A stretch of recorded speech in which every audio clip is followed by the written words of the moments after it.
পিলখানা হত্যাকাণ্ড এবং জুলাই আগস্টের হত্যাকাণ্ড এবং আয়নাঘর প্রসঙ্গে ওয়াকার নিজে বুঝে গেছে যে সে কনভিক্টেড হবে এবং হাসিনার মৃত্যুদণ্ড হবে, ওয়াকারেরও মৃত্যুদণ্ড হবে।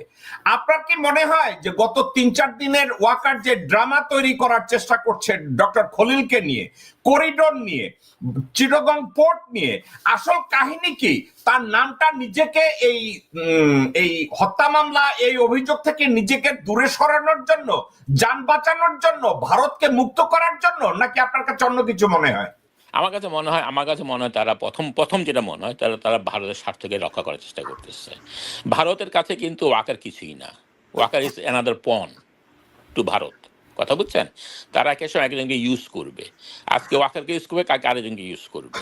আজকে ওয়াকারকে লাঠি মেরে ফেলে দিবে। যতই এখন ওয়াকার মনে করি, যেমন আপনার লন্দিদুজির কথা মনে আছে, আপনি যদি হিস্ট্রি দেখেন, যতদিন পর্যন্ত লন্দিদুজি ছিল তারা ইয়ে করছে, পরে লন্দিদুজি দিল্লি শহরের মধ্যে ভিক্ষা করে চলছে।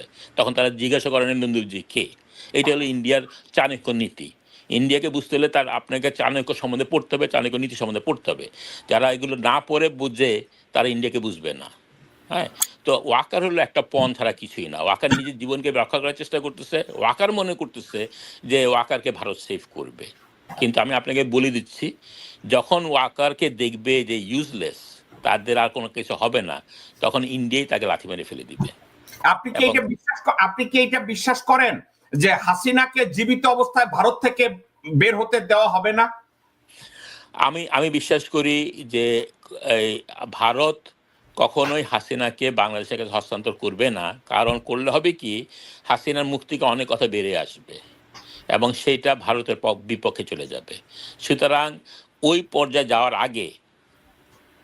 যাওয়ার আগে হাসিনার, যেমন গাজী গোলাম মোস্তফাকে অ্যাক্সিডেন্ট করে মেরে ফেলছিল ইন্ডিয়াতে, ওই যে সমগ্র সম্পত্তি নিয়ে একটা ট্রাক দিয়া হিট করে সমগ্র সম্পত্তি ভারত নিয়ে গেছে, রাইট, ওই হাসিনাকেও দেখবেন মেরে ফেলবে ওরাই, দায় দেওয়ার চেষ্টা করবে ইউনিট সরকারের কাছে, বাট মারবে তারা কেন? তাদেরকে প্রোটেক্ট করতে হবে। কারণ ইন্ডিয়া, আপনি বুঝতে হবে, ইন্ডিয়া বাংলাদেশের ভিতরে যা করছে, আমি একটা কথা বলি, আজকে কিছু মনে করেন না কথাটা, আমাদের দেশটাকে হতে হবে অনেকটা ইসরায়েলের মতো।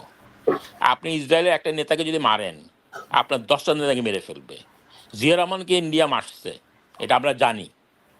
আমাদের উচিত ছিল ওই সময় ইন্ডিয়ার 10টা নেতাকে মেরে ফেলার, কারণ আমরা এটা করি নাই। আমরা সেটা করি। আমি আপনার সাথে একমত। আল্লাহ তাআলা কিন্তু করেছেন। আল্লাহ তাআলা ইন্দিরা গান্ধীকে মেরে ফেলছে, এক ইন্ডিয়ান লোককে দিয়ে ইন্দিরা গান্ধী খতম করে দিয়েছেন। যেহেতু আল্লাহ তাআলা বুঝতে পারছে যে বাঙালির মধ্যে এত গাদ্দার আসছে, বাঙালি দিয়ে কিছু হবে না। হ্যাঁ, কিন্তু আল্লাহ তাআলা জিয়া রহমানকে মারার জন্য, জিয়া রহমান কিন্তু আল্লাহ তাআলা অত্যন্ত আমি কিভাবে আপনাকে বলবো, আমি তো তারেক সাহেবকে বলেছিলাম যে জিয়া রহমানকে আল্লাহ তাআলা কতটা ভালোবাসতেন, এটা আমি আরেকদিন আপনাকে আমার সাথে সুযোগ হলে বলবো আপনাকে, যে কেন আমি বিশ্বাস করি, এবং আমি এটা আপনার প্রমাণ সহই বলবো আপনাকে। এটার আমি কোনো লুকিয়ে ছাপিয়ে কথা বলবো না। হ্যাঁ, যেটা সত্যি।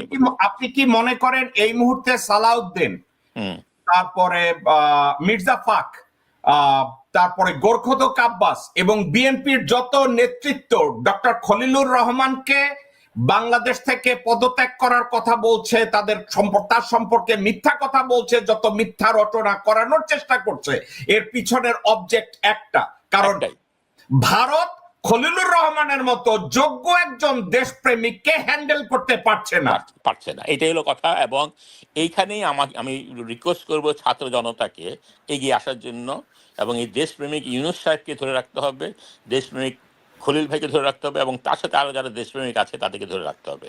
এবং আপনারা যারা ইউটিউবে নানাভাবে দেশকে ইয়ে করতেছেন, কারণ বাংলাদেশ এখন ইয়েলো মিডিয়ায় ভরে গেছে। আমি জনগণকে রিকোয়েস্ট করব, যদি পত্রিকা পড়তে হয় শুধু আমার দেশ পড়বেন।